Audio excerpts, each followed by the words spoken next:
Welcome to our deep dive all about Helicobacter pylori. Ooh, Helicobacter. You know that bacteria that hangs out in our stomachs? Right, yeah. You might be surprised to learn it's incredibly common. Yeah. We're talking like 50 to 60% of people globally Oh, wow. have, but here's the thing. Yeah. Only about 10% of those folks Hmm. actually experience symptoms. Interesting. So why Yeah, why is that? the huge discrepancy? It is fascinating, isn't it? Yeah. It really highlights just that complex relationship we have with our gut microbiome. Yeah. And it's interesting What's that? is that in environments with lower hygiene standards, Okay. H. pylori rates can actually reach up to 90%. Wow. That's a lot. 90%. Yeah. That really makes you wonder, like, if it's almost like a normal Yeah. part of being human in certain contexts. Right. But then, as you said, Yeah. there's this whole other side where it can cause problems. Yeah. So let's break it down. What exactly is H. pylori? And where does it even live in our bodies? So H. pylori is a bacteria that can set up shop in various parts of our digestive tract. Oh. We're talking the mouth, esophagus, stomach, and even the duodenum. Got it. When it's asymptomatic, meaning it's not causing any noticeable issues, Right. our immune system generally keeps it in check. Okay. And in these cases, it doesn't lead to problems like gastritis, Yeah. reflux, or inflammation. So it's kind of like having a roommate Yeah. who's actually pretty chill. Uh-huh. Most of the time, as long as everyone's respecting boundaries. Right. But then sometimes things get messy. They do. What makes this bacteria go from harmless house guest to, Yeah. well, a real pain in the stomach? So the traditional medical view has long been that H. pylori is a straight-up bad guy, Okay. a pathogen that needs to be eradicated. Right. It's been linked to ulcers and stomach cancer. Yeah. So the focus has been on eliminating it. Ah. However, Okay. more recent research is painting a more nuanced picture.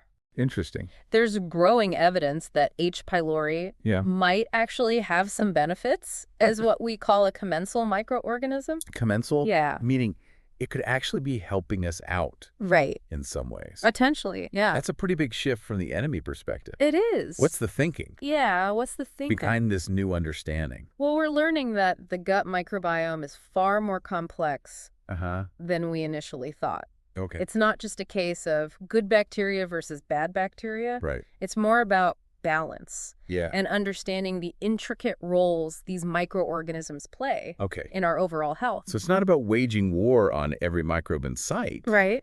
It's about understanding the ecosystem as a whole. Exactly. So let's talk about H. pylori's survival skills. Okay. This bacteria manages to thrive Yeah. in one of the harshest environments in our body, the stomach. It does. How does it pull that off? Well, it's truly remarkable. H. pylori has developed some incredibly clever tactics Okay, yeah. to not just survive, but flourish in that acidic environment of the stomach. Wow. For example, it produces an enzyme called urease, Ah. which actually neutralizes stomach acid Oh, wow. by creating this little buffer zone around itself. It Interesting. makes the environment more hospitable for its own survival. So it basically brings its own antacids to the party. It does. That's pretty ingenious. Yeah. But doesn't this tie into the concept of hypochlorhydria? Yes. Low stomach acid. You're exactly right. Yeah. Hypochlorhydria, or low stomach acid, can actually create a more favorable environment for H. pylori to proliferate. Okay. And ironically, the conventional medical approach for dealing with stomach issues Yeah. often involves prescribing proton pump inhibitors All right. or PPIs like omeprazole. Uh-huh. These medications reduce stomach acidity. So by reducing acid, are we potentially Yeah. creating a more welcoming environment for H. pylori to take hold? It's a valid concern. While PPIs can provide relief from symptoms in the short term, Yeah. there's growing concern that long-term use Mhm. might be contributing to the problem. Got it. It's a complex issue Yeah. with a lot of factors at play. It sounds like we need to be thinking beyond just eliminating the bacteria Yes, and consider the bigger picture of gut health. right. So if it's not just about the presence of H. pylori itself, Mm. what are some of the other factors Yeah, what are those other factors? that can tip the scales Mhm. and cause it to become a problem? That's a crucial point. Yeah. It's rarely just about the bacteria itself. Okay. A number of factors can disrupt the balance of the gut microbiome Uh-huh. and allow H. pylori to become pathogenic. Right. Age, for instance, plays a role. Hmm. As we get older, we naturally produce less stomach acid. Okay. which can create a more favorable environment for H. pylori. So it's not just about what we're eating, Right.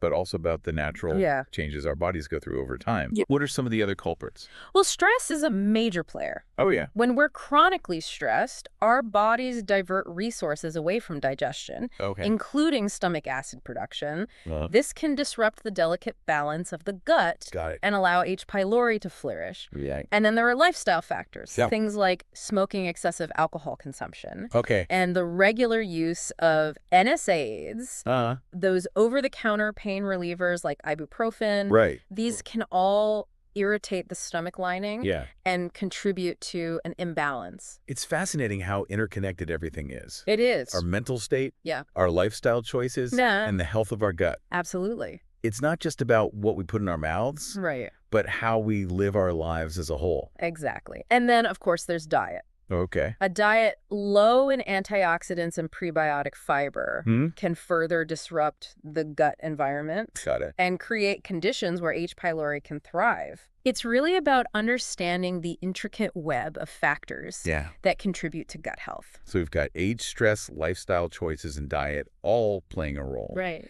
It sounds like H. pylori Yeah. is rarely a solo act. It's not. It's usually part of a larger cast of characters. It is. The gut microbiome drama. Exactly. It's important to remember that H. pylori is often just one piece of the puzzle when Right. it comes to gut health. Yeah. It's rarely the sole culprit. Okay. We need to look at the bigger picture of dysbiosis, Uh-huh. that imbalance in the gut microbiome, Right. to understand the full range of symptoms that can arise. Okay, so we know the classic signs of an H. pylori issue. Yeah. Things like reflux, heartburn, and that gnawing pain in the upper abdomen. Uh-huh. But you're suggesting that the symptoms can go beyond They can. just digestive discomfort. Yeah. What else might we see? That's right, because the gut is intricately connected to every other system in the body. Yeah. An imbalance in the gut microbiome can manifest in some surprising ways. Okay. We see digestive symptoms like gas, Yeah. diarrhea, constipation, Right. and even the inability to digest certain foods like fructose or lactose. Interesting. But it doesn't stop there. What? We also see extra digestive symptoms, Okay, like what? including things like joint pain allergies and even neuroinflammation. Neuroinflammation. That sounds serious. It can be. What are some of the signs of that? So neuroinflammation basically means that there's inflammation in the brain and nervous system. Oh, wow. This can manifest as fatigue, Mm-hmm. brain fog, difficulty concentrating, and even migraines. So it's not just a tummy ache. Nope, It's like a whole body domino effect. it can be. This is where I think your personal experience Yeah. really comes into play. Sure, You've spoken openly about your own journey with dysbiosis. I have. Would you mind sharing a bit about how all these factors we've been discussing Yeah, came into play for you? I've definitely experienced firsthand the interconnectedness of the gut and the rest of the body. Yeah. I've dealt with H. pylori, Uh-huh. candida overgrowth, and a whole host of other gut imbalances over the years. Wow. It's been a process of uncovering the intricate web of factors Right. that contributed to my own dysbiosis. Yeah. Everything from diet and lifestyle Uh-huh. to stress and past antibiotic use. That's really valuable insight, Oh, good. especially for listeners who might be on a similar journey. Yeah, It's helpful to know that you're not alone in this right. and that there are ways to navigate these complexities. Absolutely. So let's talk about treatment. Okay. The conventional approach for H. pylori Yeah. often involves triple antibiotic therapy Right. in combination with those PPIs we discussed earlier. Yes. But knowing what we know now about the potential downsides, Uh-huh. how do you approach treatment differently? It's true that the triple therapy with antibiotics and PPIs is often effective Yes. at eradicating H. pylori, at least in the short term. Okay. However, as we've discussed, there are some significant concerns. What are those? First, the recurrence rates are high, around 30%, Oh, wow. meaning there's a good chance the bacteria will come back, Okay. even after treatment. So it's kind of like playing whack-a-mole with your gut bacteria. Yeah, You knock it down and it pops up somewhere else. that's a good analogy. Okay. And perhaps even more concerning is the potential impact Mm-hmm. on the overall gut microbiome. Okay. Blasting the gut with antibiotics can wipe out beneficial bacteria Yeah. right alongside the harmful ones. Right. This can lead to further imbalances Mm. and potentially trigger other issues like SIBO, Well, this is... small intestinal bacterial overgrowth. So it's like we're trading one problem for another. It's possible, yeah. This raises an important question. Yeah. How do you personally weigh these risks and benefits Yeah. when considering treatment options for your patients? I very rarely use antibiotics for H. pylori. My focus is on addressing the underlying causes of the imbalance Okay. and supporting the body's natural healing mechanisms. Got it. Even if antibiotics are deemed necessary in certain cases, I believe it's crucial to support the gut afterwards Okay. with a proper diet and and probiotics Right. to help prevent further disruption. That makes sense. Yeah, It's about restoring balance rather than just waging war on a single bacteria. exactly.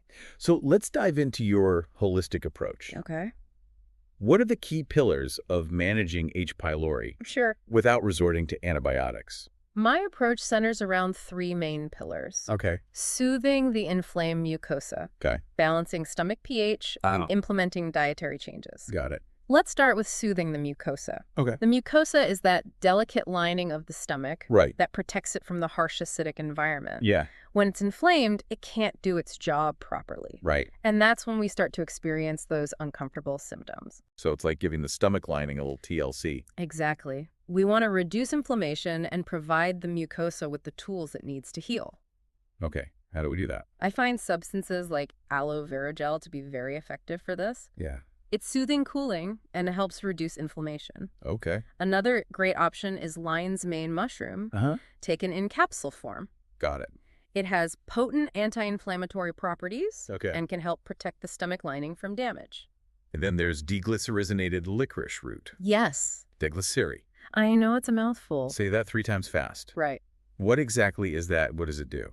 It's basically licorice root that's been processed Right. to remove a compound called glycyrrhizin, which can raise blood pressure. Got it. In higher doses, it's best to use the deglycerinated form Okay. to avoid any potential side effects. Right. Licorice root itself has powerful anti-inflammatory and soothing properties for the gut. So it's licorice, but safer for long-term use. Exactly. I like it. Yeah. What about those other substances you mentioned Sure. for longer-term support of mucus production? Omega-7, Yeah. resveratrol, and polyphenols. These are all fantastic nutrients Yeah. for nourishing and protecting the gut lining. Go on. Omega-7, found in foods like buckthorn oil and sea buckthorn berries, is a fatty acid that helps promote mucus production Okay. and reduce inflammation. Got it. Resveratrol, a powerful antioxidant Yeah. found in grapes and red wine, Right. helps protect cells from damage Okay. and may also have anti-inflammatory effects. And polyphenols. Yes, polyphenols. Which are found in a wide variety Yeah, of plant foods like fruits, vegetables, tea, right. have been shown to have beneficial effects on gut health, They have. including reducing inflammation Uh-huh. and promoting the growth of beneficial bacteria. Exactly. Okay, so we've got a whole arsenal of tools for Yeah. soothing and protecting the stomach lining. That's a great start. Uh-huh. What's next on our gut healing journey? Let's find out. So the next pillar is all about getting that stomach pH back in balance. Okay. We've already touched on the importance of adequate stomach acid, especially after we've calmed things down a bit. You mentioned apple cider vinegar is one option. Yeah. What are your thoughts on using it for this purpose? Apple cider vinegar can be a helpful tool for some people, Okay. but it's important to use it cautiously, All right. especially if you're dealing with active inflammation. Got it. Start with a small amount, like a tablespoon, Yeah. dilute it in a glass of water before meals, Okay. and see how your body responds. Makes sense. If you find it's too irritating, you can always back off or explore other options. Good advice. What are some of those other options for boosting stomach acid levels naturally? Another option is betaine HCl with pepsin. This is an enzyme supplement Yeah. that can help increase stomach acidity. Okay. Betaine HCl is a synthetic form of hydrochloric acid, Right. which is the same acid naturally produced in our stomachs. Pepsin is an enzyme that helps break down proteins, and it requires an acidic environment to function optimally. I've heard of betaine HCl before, Yeah. but I'm always a little hesitant to mess with my stomach acid. Sure. Any tips on choosing a good brand? I recommend looking for brands that are reputable Okay. and have high-quality standards. Got it. A couple of brands I like are NPR and Thorne Research. Okay. They have good reputations for producing effective and well-tolerated enzyme supplements. Great. I'll keep those in mind. Good. Anything else we can do to give our stomach acid a natural boost? Don't underestimate the power of stress management. Oh, right. Yeah. When we're chronically stressed, our digestion takes a hit, Uh-huh. and stomach acid production can be compromised. Makes sense. Finding ways to manage stress through mindfulness practices like meditation or yoga, Right. spending time in nature, or Yeah. engaging in activities you enjoy Okay. can make a huge difference. So it's about creating a calmer internal environment. Yeah. Not just popping a pill makes sense. Yeah. Okay, on to our third pillar, dietary changes. Okay. What does that look like when it comes to managing H. pylori naturally? Dietary changes are key Okay, for both managing symptoms and supporting long-term gut health. got it. Remember that gastric protection diet we talked about earlier? Yes, the one where we're essentially eating like babies, Right. focusing on gentle, easily digestible foods. Exactly. Okay, It's a great place to start, Yeah. especially if you're experiencing acute symptoms. right. We want to minimize irritation and give the stomach lining a chance to heal. So cooked vegetables are our best friend here. They are. Think soups, stews, purees, anything that's soft and easy on the stomach. Exactly. And what about fruits? Are they okay during this phase? It's best to stick with cooked or baked fruits initially. Okay. Raw fruits can be a bit harder to digest Yeah. and might aggravate symptoms in some people. Okay, so applesauce instead of a whole apple for now. Right. Got it. Uh-huh. What about grains and protein? For grains, opt for well-cooked, easily digestible options. Okay. Like white rice quinoa or gluten-free oats. Got it. Avoid anything too fibrous or rough, Right. like whole wheat bread or brown rice, Okay. until your gut has calmed down. Makes sense. As for protein, lean, easily digestible sources are best. Okay. Things like chicken, fish, turkey, eggs, and bone broth. Okay, so we're sticking with gentle cooked foods for a while Yeah, to give the stomach a break. exactly. Once we're feeling better and those acute symptoms have subsided, how do we transition to a more long-term, gut-friendly way of eating? That's when we start to incorporate more variety Okay. and focus on foods that nourish the gut microbiome Yeah. and support overall digestive health. Right. Remember, the goal is to create an environment where beneficial bacteria can thrive Got it. and potentially harmful bacteria like H. pylori are kept in check. So what are some of the superstars we should be adding to our plates? Let's start with prebiotics. Okay. These are essentially food for the good bacteria in our gut. Got it. They help to feed and fuel the beneficial bacteria Okay. that are so crucial for gut health. So fiber-rich foods Yes. like onions, garlic leeks, asparagus, Yes, all of those. Jerusalem artichokes, Yeah. and even slightly underripe bananas. Exactly. Ah, yes, the foods that sometimes give us a little bit of extra gas. That can happen. But the good news is that as your gut microbiome adapts to a higher fiber intake, Right. those gassy side effects tend to diminish. Hopefully. It's all about gradual changes and listening to your body. Okay, so we're feeding the good guys with prebiotics. Right. What about probiotics? Are those still important? They are. Even after a course of antibiotics? Absolutely. Oh. Probiotics are essentially live beneficial bacteria Yeah. that we can introduce into our gut Mm-hmm. to help replenish and diversify the microbiome. Got it. They can be especially helpful after a course of antibiotics, Right. which can wipe out both good and bad bacteria in the gut. But choosing a probiotic can feel overwhelming. There are so many different strains and brands out there. There are. How do we even begin to choose? It can definitely feel like a jungle out there. Yeah. The most important thing is to choose a probiotic Okay. that contains strains that have been specifically studied Okay. for gut health and H. pylori. Got it. Lactobacillus and bifidobacterium strains Yeah. are generally good choices for overall gut health. Yeah. And there are also some specific strains, Like what? like Lactobacillus reuteri Okay. and Saccharomyces boulardii, Interesting. that have shown promise for supporting gut health in the presence of H. pylori. So it's not as simple as just grabbing whatever's on sale at the drugstore. No, it's not. It sounds like working with a knowledgeable healthcare practitioner is key here. You're absolutely right. Okay. A qualified practitioner can help you choose a probiotic Yeah. that's tailored to your individual needs and health history. Okay. They can also help you determine the appropriate dosage and duration of use. Okay, so we've covered prebiotics and probiotics, the food and the reinforcements for those beneficial bacteria. Exactly. Are there any other dietary considerations we should keep in mind? One thing I often recommend to my patients Yeah. is paying attention to food sensitivities and intolerances. Hmm. Certain foods can trigger inflammation in the gut, Yeah. even if they're generally considered healthy. Okay. Common culprits include gluten, dairy, and even certain types of grains and legumes. So it's about tuning into your body Yes, and paying attention to how you feel after you eat certain foods. exactly. If something consistently makes you feel bloated, gassy, or just generally unwell, Right. it might be worth exploring whether it's contributing to gut inflammation. Exactly. It's all about personalized nutrition. Right. What works for one person might not work for another. Yeah, that's a good point. It's about finding what works best for your unique body. That's a great reminder. We've talked a lot about diet, We have. but what about other lifestyle factors? Sure. Are there any changes we can make beyond what we eat that can help improve gut health? There are definitely a few other lifestyle factors that can play a role in gut health. Okay, what are those? Getting enough sleep is crucial. Sleep, yeah. When we're sleep deprived, our whole body suffers, including our gut microbiome. Makes sense.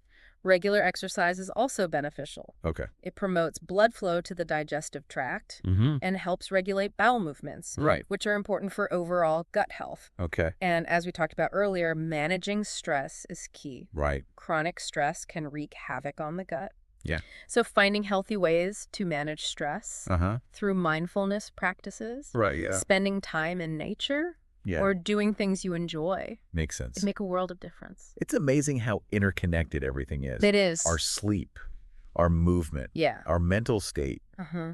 all playing a role in the health of our gut. It really is. It's a powerful reminder that we're not just a collection of separate parts. Everything is connected. Exactly. Now let's circle back to H. pylori for a moment Okay. and revisit those intriguing studies that suggest it might not always be a bad guy. Yes. The friend or foe debate. Right. I'm curious to hear more about this emerging research. Research is still ongoing, Okay. but there's growing evidence that H. pylori may play a role in regulating the immune system and even protecting against certain conditions Right. like asthma, allergies, and even esophageal cancer. Wow. That's a pretty radical shift from the traditional view of H. pylori It is. as a purely pathogenic organism. right. So could it be that completely eradicating H. pylori? It's definitely a possibility Yeah. that researchers are exploring. Okay. It highlights the complexity of the human microbiome and the fact that we still have so much to learn. Right. We're moving away from that simplistic good versus bad thinking Yeah. when it comes to bacteria Yeah. and embracing a more nuanced understanding of the roles these microorganisms play in our overall health. It's a reminder that we're still in the early stages of understanding We are. this incredible ecosystem that lives within us. We are. What a fascinating frontier of science. I agree. And as we continue to learn more about the microbiome, Yeah. it's likely that our approaches to managing conditions like H. pylori will continue to evolve as well. Makes sense. What's important is to stay curious, stay informed, Uh-huh. and work with knowledgeable healthcare practitioners Right. who can help you navigate these complexities. Well said. Now, before we move on to the final part of our deep dive, Okay. where we'll explore some additional tools and techniques for supporting gut health, Yeah. I have one more question for you. Okay. We've talked a lot about diet, We have. but what about supplements? Sure. Are there any specific supplements that you find helpful Yeah. for managing H. pylori and promoting gut healing? That's a great question. Yeah. We've already touched on a few key supplements, Right. like aloe vera, Why? lion's mane mushroom, and deglycerinated licorice root for Right. soothing the mucosa. Yeah. But there are a few others I want to mention that Okay. could be particularly helpful. Let's hear them. One of my favorites is slippery elm. Slippery elm. It's a demulcent herb, Okay. which means it has a soothing and moisturizing effect Oh. on mucous membranes. Uh-huh. It essentially coats and soothes the digestive tract, Okay. much like aloe vera. Right. It can be especially helpful for reducing inflammation Uh-huh. and promoting healing. Okay. You can find slippery elm in powder form, Got it. which you can mix with water or add to smoothies. Slippery elm. I've never heard of that one. It's a bit of a hidden gem in the world of gut healing herbs. Interesting. Another one I often recommend is marshmallow root. Marshmallow root. Now, I know what you're thinking. Yeah, for my gut. Marshmallows for my gut, Right. but I'm not talking about the sugary treats. Okay. Marshmallow root is a plant that's been used for centuries for its soothing and anti-inflammatory properties. Got it. It actually creates a protective layer over the mucous membranes, helping to reduce irritation and promote healing. Got it. You can find it in capsule or tea form. Okay, so we've got slippery elm and marshmallow root Yeah. for soothing and protecting the gut lining. Uh-huh. What else? Another powerful ally for gut healing is glutamine. Glutamine. Okay. It's an amino acid Right. that's essential for maintaining the integrity of the gut lining. Okay. It helps repair damage and reduce inflammation. Got it. You can find glutamine in powder or capsule form. Glutamine, got it. Anything else for those dealing specifically with H. pylori? Okay. I often recommend mastic gum. Mastic gum. It's a resin from a tree that's native to Greece. Interesting. Studies have shown that mastic gum can inhibit the growth of H. pylori Oh, wow. and help reduce inflammation. Okay. You can find it in capsule or chewable tablet form. Mastic gum. I'll have to look into that one. So many interesting options. Any final thoughts before we wrap up part 2? Just a reminder that supplements are meant to complement, not replace a healthy diet and lifestyle. Right. It's always best to work with a qualified healthcare professional Okay. to determine which supplements are right for you Right. and to ensure they don't interact with any medications you might be taking. Excellent advice. Stay tuned for part 3 of our deep dive, where we'll delve into some additional insights and tips for supporting gut health. Welcome back to the final part of our deep dive into the world of H. pylori and gut health. Right. We've covered a lot of ground, from understanding what H. pylori is and how it survives, We have. to exploring the potential downsides of conventional treatments, Yeah. and diving deep into natural approaches Right. to support gut healing. We've talked about dietary strategies, supplements, and even touched on the fascinating research that's challenging our traditional views of H. pylori. And let's shift gears a bit and talk about some additional tools and techniques that can support gut health and overall well-being, going beyond what we eat or what supplements we take. One powerful tool that often gets overlooked in the quest for gut health is stress management. Stress. Yeah. We've touched on this before, but it's worth emphasizing. Chronic stress really does wreak havoc on the gut. It does. It disrupts the delicate balance of the microbiome. It increases inflammation and can even impair digestion. Right. It's like our gut is holding up a big do not disturb sign when we're stressed out. That's a great analogy. So finding healthy ways to manage stress Yeah. is truly essential for supporting a healthy gut. Absolutely. What are some of the most effective stress management techniques that you recommend to your patients? Mindfulness practices like meditation and yoga can be incredibly helpful. Oh, yeah. For calming the nervous system, reducing cortisol levels, and promoting a sense of relaxation. Yeah. Even just a few minutes of deep breathing each day can make a difference. Deep breathing. It's amazing how such a simple practice can have such a profound impact I know, it's powerful. on our physiology. Yes. What about other techniques for stress management? Well, spending time in nature Oh, yeah. has been shown to have a calming effect on both the mind and body. I love that. And engaging in activities you enjoy, Yeah. whether it's listening to music, gardening, or spending time with loved ones, can also be incredibly beneficial for reducing stress and promoting overall well-being. It's a great reminder that self-care isn't selfish. No, it's not. It's essential for our health, both physically and mentally. It is. Okay, so we've got stress management covered. Right. What other tools can we add to our gut healing toolkit? Let's talk about digestive support. Okay. There are a few simple things we can do Yeah. to enhance our digestion and optimize nutrient absorption. Okay, I'm all ears. First and foremost, and this might seem obvious, but it's so important, Okay. chew your food thoroughly. I have to admit, I'm a bit of a speed eater. I often inhale my food without really thinking about it. You know, a lot of people do. What's the big deal about chewing? When we chew our food properly, we Yeah. break it down into smaller particles, Okay. which makes it much easier for our digestive enzymes to do their job. Oh, Aim for at least 30 chews per bite.